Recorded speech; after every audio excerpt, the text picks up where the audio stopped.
नमस्कार, मी जितेंद्र वायकर पुन्हा एकदा नवीन एपिसोडमध्ये आपलं सर्वांचं मनपूर्वक हार्दिक स्वागत करतो. मित्रांनो, आपल्या आयुष्यामध्ये अशा अनेक गोष्टी असतात ज्या दृश्य असतात आणि अदृश्यही असतात. बऱ्याच गोष्टी अशा असतात, बऱ्याच किस्से असे असतात, बरेच लोक असे असतात जे नेहमीच आपल्यासमोर दृश्यित असतात, अदृश्यत सुद्धा असतात. त्याचं कारण असं असतं की बऱ्याचदा आपल्याला असं वाटतं की ही व्यक्ती आहे, पण त्याच्या मागच्या काही गोष्टी असतात त्या अदृश्य असतात आणि ते अदृश्य गोष्टी बघण्यासाठी आपल्याला उत्सुकता वाढलेली असते. आणि नेमकंच हेच टायटल असलेला हा चित्रपट आपल्या सगळ्यांच्या एक इन्क्विजिटिव्ह वाढवतो आपल्याला की दृश्य आणि अदृश्य काय आहे. आणि त्याच चित्रपटाबद्दल आपण या ठिकाणी बोलणार आहोत आणि या चित्रपटाची संपूर्ण स्टारकास्ट आज आपल्या सोबत आहेत. तर please welcome one of the handsome person आणि माझा जुना मित्र अशोक समर्थ. अशोक, नमस्कार. नमस्कार. हा, अशोकशी आता मी बोलणारच आहे आणि आईस्वर माझी आवडती कलावंत असं म्हणायला काही हरकत नाहीये, कारण तिच्याबद्दल अनेक गोष्टी आहेत, अशा दृश्यात आहेत, अदृश्य आहेत आणि अदृश्यात असंही आहे. ती म्हणजे पूजा सावंत. पूजा, नमस्कार. नमस्कार जितेंद्र सर, कसे आहात? मस्त. सगळ्यात पहिला प्रश्न मी तुम्हाला विचारण्याच्या अगोदर मी पुन्हा एकदा मिलिंद लेले सरांकडे जाणार आहे. मिलिंद लेले सरांच्या बद्दल मला खूप कौतुक वाटतं, खूप अभिमान वाटतो. मी पुण्याचा आहे, आम्ही पुणेकर आहोत, त्याच्यामुळे पुण्याच्या एका अशा निर्मात्याने, पुण्याच्या अशा डिरेक्टरने अमिताभ बच्चन यांना घेऊन सुद्धा चित्रपट निर्मिती केलेला आहे, डिरेक्ट केलेला आहे. मग बंदीशाळा असेल, कुरुक्षेत्र असेल, अशा अनेक चित्रपटांचे दिग्दर्शक, निर्माते मिलिंद लेले सर. नमस्कार सर. नमस्कार सर, सगळ्यात पहिला मी यांच्याकडे जाणारच आहेत, पण मला माहिती आहे की माझे प्रेक्षक यांच्यासाठी थांबलेले आहेत, पण मी पहिला प्रश्न तुम्हाला विचारून मोकळा करतोय. सर, दृश्य आणि अदृश्य काय आहे, ह्या चित्रपटाची कल्पना कशी सुचली आणि हा काय जॉनर आहे? याला एक सस्पेन्स थ्रिलर हा जॉनर आहे सिनेमाचा. रहस्यमय कथा आहे, हॉरर नाहीये. ओके. आणि त्या कथेत एका ठिकाणी आपली जी नायिका आहे ती तिच्या मुलीबरोबर फिरायला गेलेली आहे आणि ती मुलगी हरवते आणि सर्वजण तिला म्हणतात की नाही, तू एकटीच इथं आली होतीस. त्यामुळे जे होणार दृश्य अदृश्याचा सतत काय म्हणतात, सीसॉ आहे. Okay, seesaw. दर घटनेनंतर असं वाटतं अरे ही खरं बोलतेय, नाही आता ही खोटं बोलतेय. ओके. आणि याच्यातनं ती कथा वेगाने पुढे सरकते, त्यामुळे एक वेगळा आनंद प्रेक्षकांना मिळेल. आणि नक्की तिच्याबरोबर मुलगी होती का नव्हती हे ट्रेलर बघितल्यावर लोकांना नक्की प्रश्न पडतोय की खरंच होती का रे, असं मला विचारतात लोक. तर मी त्यांना म्हणतो सिनेमात बघा म्हणजे कळेल. खरं सांगू का सर, मी तुम्हाला प्रश्न विचारतोय. हा जेव्हा मी ट्रेलर पाहिला तर मला इतका उत्साह वाढला माझ्या सिनेमा पाहण्यासाठी. खूप जबरदस्त ट्रेलर आहे, खूप वेळ लावणारा सिनेमा आहे, कारण आपल्याला विचार करायला भाग पडतो असा सिनेमा आहे. परंतु एक गोष्ट मला म्हणूशी वाटतं की दृश्य अदृश्य पाहिला हा सिनेमा, हा पोस्टर पाहिल्यानंतर याच्याशी दृश्यम या चित्रपटाचा काही संबंध आहे का? आहे ना संबंध. अशोक समर्थ दोन्हीकडे आहेत. नाही, दृश्यममध्ये नाही आहेत तुम्ही. तुम्ही सिंगम मध्ये आहात, बरोबर. मध्ये आहे, दृश्यम आहे. नाही, माझी चूक झाली. तर ह्याचा संबंध काही नाही दृश्यमचा. स्टोरी लाईन नाही, काही संबंध नाही. काही संबंध नाहीये. काही संबंध. संबंध. नक्कीच हा काहीतरी वेगळा जॉनर आहे आणि वेगळं काहीतरी आपल्या मराठी प्रेक्षकांना पाहायला मिळणार आहे या चित्रपटाच्या माध्यमातून. आणि पुन्हा एकदा मी जाणार आहे पूजा सावंत यांच्याकडे. त्यांना सगळ्यात पहिला अदृश्य प्रश्न विचारणार आहे दृश्यामध्ये, म्हणजे सिनेमा पाहताना, की हा एक माझ्या सर्व फॅन्स आहेत, तुमचे सगळे फॅन्स आहेत, मराठीचे फॅन्स आहेत, त्यांच्याकडनं हा सगळ्यांना पडलेला प्रश्न आहे आणि मला सुद्धा पडलेला प्रश्न आहे की पूजा सावंत ह्या अभिनेत्रीला आपण सिनेमामध्ये पाहतोय, या अभिनेत्रीला अनेक फिल्म मध्ये पाहतोय, आणि पूजा सावंत बद्दल एक गोष्ट खूप प्रसिद्ध आहे की पूजा सावंतची हाईट किती आहे? बापरे, त्यांनी एवढा वेळ प्रश्न विचारत होते, मला कळत नव्हतं नेमका काय प्रश्न येतोय. पण माझी उंची आहे 5'8", 5 फूट 8 इंच. 5 फूट 8 इंच. 5 फूट 8 इंच. त्याच्यामुळे 2चे हिल घातले त्यांनी त्यामुळे. सर, एक गोष्ट मला खरंच तुम्हाला कौतुक करूशी वाटतं, कारण पूजाच्या अपोजिट किंवा पूजा सोबत त्यांच्यासोबत काम करणारा एक असा कलावंत आहे जो पूजापेक्षा उंच आहे. आणि नक्कीच अशोक, काय सांगशील, काय अनुभव होता या सिनेमाबद्दल? इंटरेस्टिंग, खूप रहस्यमय अशी ही गोष्ट आहे ऍक्च्युली मिलिंद सरांची. आणि अनेक जण जसे प्रश्न विचारतात की बाबा खाकी वर्दीच आणि माझं जसं ते तसं नाही. 5 वर्षातली ती एक वर्दी आणि दृश्यामधली ही एक वर्दी, हिचं वेगळं पण आहे. एक तर तो पश्चिम महाराष्ट्राच्या पंचक्रोशीत म्हणजे महाबळेश्वरच्या पंचक्रोशीतला तो पोलीस अधिकारी आहे आणि त्याला मग आमच्या डिरेक्टरांच्या सोबत मिलिंद सरांच्या बरोबर डिस्कशन्स करून त्याला त्या भाषेचा एक गोडवा देण्याचा मी प्रयत्न केला. पण मजा आली मला त्या रहस्याचा उकल करत असताना.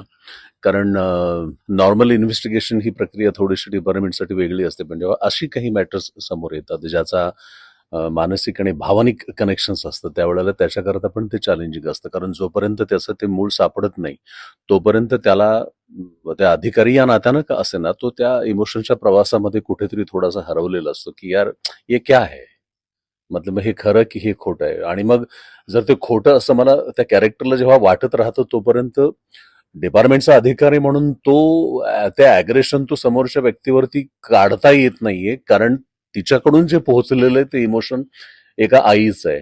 त्यामुळे डिपार्टमेंटचा अधिकारी असतो तरी देखील मला तिच्याबरोबर त्या खाक्यामध्ये कॉन्व्हर्सेशन करता येत नाही, कारण ती गोष्ट त्याच लेवलच्या इमोशनला कनेक्ट होऊन ते मला बाहेर काढायचं होतं. हे माझ्याकरता एक वेगळं चॅलेंज होतं असं मला वाटतं. नक्कीच हा खूप चॅलेंजिंग चित्रपट आहे. हा ट्रेलरवरूनच तरी असं वाटतंय. मी पूजाकडे जाणार आहे. पूजा, हा एक वेगळा रोल, एक वेगळा कॅरेक्टर तू याच्यामध्ये निभावलीस आणि ट्रेलरमध्ये खूपच जबरदस्त असं टेन्शन्स दिसत आहे तुझ्या चेहऱ्यावर. पण तुझा काय अनुभव आहे हा सिनेमा शूट करताना? इव्हन या सिनेमाबद्दल काय सांगशील थोडक्यामध्ये?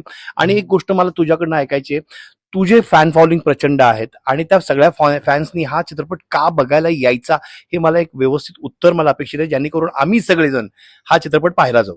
तुमच्या दुसऱ्या प्रश्नाचं उत्तर आधी देते मी. कारण अशा जॉनराची फिल्म मी जी पहिली केली होती ती होती लपाछपी. माझ्यासाठी तो एक एक्सपेरिमेंट होता, कारण का त्या अगोदर माझे सगळे रोमॅन्टिक सिनेमे आले होते, भूमिका वेगळ्या होत्या सगळ्या. सो त्या सिनेमामध्ये प्रेक्षक मला एक्सेप्ट करतील का, ते माझं काम प्रेक्षकांना आवडेल की नाही, या विचारांमध्ये आम्ही होतो. पण ज्या पद्धतीने लपाछपी या सिनेमाचं वेलकम झालं मराठी प्रेक्षकांमध्ये, ते माझ्यासाठी आश्चर्याचा मोठा धक्का होता. आणि त्याच्यानंतर बऱ्याचशा अशा प्रेक्षकांकडूनच मला कमेंट आल्या की तुला ह्या जॉनरामध्ये आम्हाला बघायला जास्त आवडेल. सो म्हणून मला असं वाटतं की अशा चित्रपटांच्या शोधात मी नेहमीच असते आणि मलाही प्रेक्षक म्हणून असे जॉनराचे जास्त बघायला आवडतात सिनेमा. आणि अभ्यास जास्त असतो सर. जेव्हा तुम्ही सस्पेन्स थ्रिलर हा जॉनरामध्ये असता, अभ्यास सतत असतो. आणि असं नाही की एकदा अभ्यास केला, सेटवर आलात आणि शूट केलं, तो सततचा अभ्यास आहे. आणि ऑफकोर्स सर पण त्याचं चांगलं उत्तर देऊ शकतील की एक ऍक्टरला स्विच ऑन आणि स्विच ऑफ बटन असणं फार गरजेचं आहे.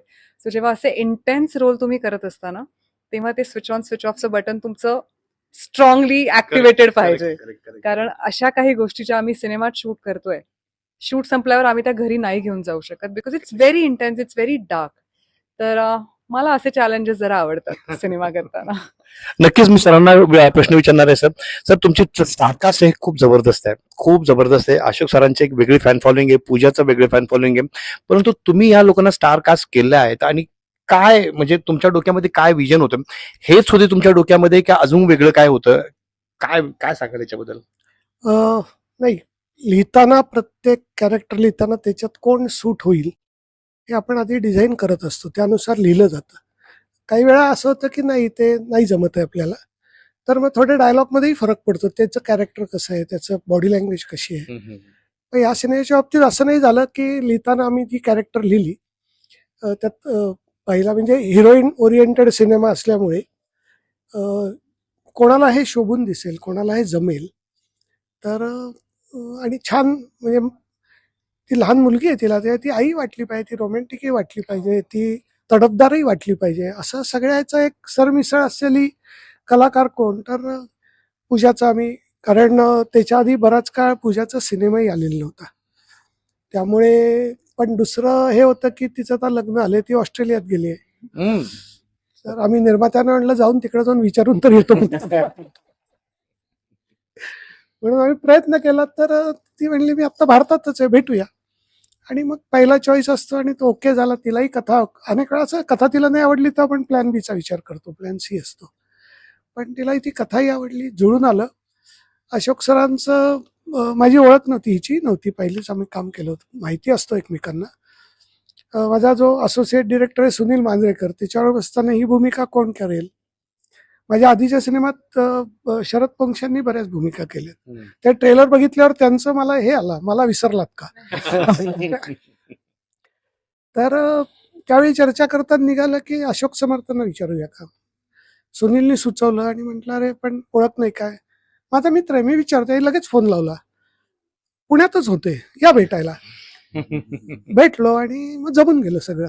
असं त्यावेळी सिनेमाचा कुंडली जुळत असेल तर सगळं जमून येतं, तसं होतं. अगदी कुंडली परफेक्ट जुळलेली आहे. कारण हा ही कुंडली का जुळली असं म्हणतोय, कारण चित्रपटाचं नाव, चित्रपटाचे कलावंत हे खूप आपल्याला उत्साह ते प्रवृत्त करतात की हा विचार केला की नक्की या चित्रपटात काय आहे. आणि नक्कीच ही भट्टी परफेक्ट जमलेली आहे. मला याची गॅरंटी आहे. त्या 19 तारखेला हा चित्रपट संपूर्ण महाराष्ट्रभर रिलीज होणार आहे. नक्कीच तुम्ही पण जाऊन बघा. परंतु तो एक गोष्ट सगळ्यांना मी जाताचा एक शेवटचा प्रश्न, तुम्हाला एक कॉमन प्रश्न विचारतो. प्रत्येक सिनेमाची, प्रत्येक कलाकृतीची काहीतरी एक आठवण असते. शूटिंगची आठवण प्रत्येकाला असते. तर तुमच्या दोघांकडनं मला एक एक किस्से नक्कीच ऐकायचे आहेत की या शूटिंगच्या दरम्यान काय एखादा किस्सा घडलाय की जो तुम्ही प्रेक्षकांसोबत शेअर कराल आणि ज्याचा आम्हाला सुद्धा उत्साह वाटेल की अरे ओके, सिनेमा बघताना ओके इथे हा घडला असेल असं मला वाटतंय. तर प्लीज अशोक, तू सांगशील काय? किस्सा म्हणण्यापेक्षा ती आठवण म्हणून सांगू शकतो. एक तर पूजा सोबत मी पहिल्यांदा काम केलं, मिलिंद सरांच्या बरोबर मी फर्स्ट टाइमच काम केलं. तर मुळात हीच एक मेजर आता आठवण असेल. इथून पुढे काम करत राहू तेव्हा ही आठवण म्हणून लोकांना मला सांगता येईल. तू सांगतोयस काय मिलिंद सरांना सांगतो की पुढच्या पिक्चरला मला आठवण ठेवा? नाही म्हणजे मला असं वाटतं त्यांच्या परीक्षेत मी पास झालो असेल तर मी पुन्हा पुढच्या वर्गात घालतील मला तर. सो हे छान आहे की आमचं ट्युनिंग खूप छान झालं. ही आठवण कायम असेल. पूजासोबत मी पहिल्यांदा काम केलंय, त्यामुळे पूजाची तिची एक स्वतःची थॉट प्रोसेस काय आहे आणि एकमेकांना बरोबर शेअरिंग करत असताना त्या उत्स्फूर्तपणे एकमेकांच्या थॉट प्रोसेसचा स्वीकार करणं, तर ही तिची एक बाजू माझ्या खूप छान लक्षात आली. आणि आम्ही छान काम करू शकतो फ्युचरमध्ये, असं एक ही आठवणच आहे मला वाटतं. हा. अशोक किती फॉर्मल आहे ना. मला माहिती आहे हा माणूस पहिल्यापासून फॉर्मलच आहे आणि खूप फॉर्मल उत्तर दिलेलं आहे. पण मला बॅक ऑफ द स्टेज असेल फॉर्मल, मला तेही माहिती आहे. तो परंतु पूजा, मला थोडंसं मिश्किल तुझ्याकडनं काहीतरी ऐकायचं, काहीतरी वेगळी आठवण तुझ्याकडनं. नक्की असं काहीतरी घडणं असं प्रत्येकाच्या आयुष्यात, प्रत्येक कलाकारांच्या आयुष्यात घडतं. या सिनेमामध्ये अशी काहीतरी कधी आठवण सांग नक्कीच. तिने सांगितलं मला आठवेल. ओके. मिश्किल आठवणीकडे येते मी, पण प्रेक्षकांना सिनेमा बघताना काय आठवेल किंवा कळेल, तर आम्ही महाबळेश्वरला कॅज्युलिना रिसॉर्टमध्ये शूट केलंय. प्लीज तुम्ही कॅज्युलिना रिसॉर्ट प्लीज गुगल करा. निसर्गाच्या सानिध्यात उभारलेलं एक रिसॉर्ट आहे. तळ्याकाठी त्यांनी छोटे छोटे अशी घरं बांधली आहेत, निसर्गाची कुठलीही हानी न करता. सो मला आठवते मी ज्या टेंटमध्ये राहत होते, मी त्या बॅल्कनीत आले की तिथूनच तळ ते सुरू व्हायचं आणि साधारण समुद्रासारखं असं मोठं तळ आहे. खूप सुंदर रिसॉर्ट आहे ते कॅज्युलिना रिसॉर्ट. पुण्यापासून, मुंबईपासून जवळच आहे आणि प्लीज तिकडे जाऊन व्हिजिट करा. सो आम्ही तिथे शूट केलंय. मिश्किल कॅज्युलिना वाले तुम्हाला काय रिसॉर्टचं नाव काय? कॅज्युलिना रिसॉर्ट. येस, कॅज्युलिना रिसॉर्ट. अवघड आहे थोडंसं, मला माझ्यासाठी तर अवघड आहे. पण याची रॉयल्टी तिला पाठवून द्या बरं का. तुमचं प्रमोशन केलेलं पूजेनी. मला परत यायला आवडेल. मिश्किल गोष्ट अशी की मी पहाटे उठते आणि आमचा कॉल टाइम पण पहाटेचा होता. एकदा मी पहाटे उठले आणि अशी छान बॅल्कनीत आली आणि अशी शांतता होती आणि मला आठवतंय माझ्या टेंटच्या मागच्या टेंटमध्ये अशोक सर राहत होते. आणि अचानक एक खूप मोठ्या आवाजाने गाणं वाजलं. ते शाहरुख खानच्या बादशाह फिल्मचं होतं. ओके. कुठलं गाणं? कुठलं गाणं असं कुठलं आहे? शाहरुख खानचं बादशाह? नाही सॉन्ग मी विचारलं. मी अधूनमधून असं गात असतो पण गात होतास? नाही. अच्छा. आवाज त्याला गाणी ऐकायला ओके, फार ओके, आवडतं. स्पीकर होता, शाहरुखचं होतं. आय एम नॉट शुअर की बादशाहचं होतं का, पण सकाळ जी काय एनर्जी नाही माझी सुरू झाली त्या गाण्यामुळे. म्हटलं ये बात आज मी सीन्स वर कशी करेन. सो ह्यांना माहित नाहीये पण मला कळलं हे अशोक सरांच्या टेंट. त्या सिनेमामध्ये एक गाणं खूप फार की जितने वाले को बाजीगर कहते हैं. आणि मला असं वाटतं की बाजीगर सारखा जसं तो गाणं आणि ते चित्रपट सुपर डुपर हिट होता, हाही चित्रपट तितका सुपर डुपर हिट होईल याच नोटवर मी या ठिकाणी थांबणार आहे. पुन्हा एकदा तुम्हा सगळ्यांना माझ्याकडनं मनापासून खूप खूप खूप शुभेच्छा. पूजा, तुझ्यासाठी डबल शुभेच्छा, कारण एकाच तारखेला 2 चित्रपट तुझे प्रदर्शित होत आहेत, दोन्ही हिट आहेत. आणि नक्कीच अशोक, आम्हाला तुला स्क्रीनवर पाहायला आवडतं रजा. एक अभिमान वाटतो, आमचा मित्र आहे आणि तुला जेव्हा मी स्क्रीनवर पाहतोय त्यावेळेस आई स्वेअर यार, आपण जुन्या गोष्टी आपल्याला आठवतात, सगळ्या गोष्टी. अशोक आमचा मित्र आहे. आणि ऑफकोर्स लिले सर, तुम्हाला सुद्धा खूप दिवसानंतर पुन्हा एकदा तुमचा चित्रपट येत आहे, तुम्हाला सुद्धा खूप खूप खूप हो, मनापासून धन्यवाद. येस. येता 19 जूनला हा चित्रपट रिलीज होत आहे, ज्या चित्रपटाचं नाव आहे दृश्य दृश्य अदृश्य. बघा. थँक्यू. थँक्यू.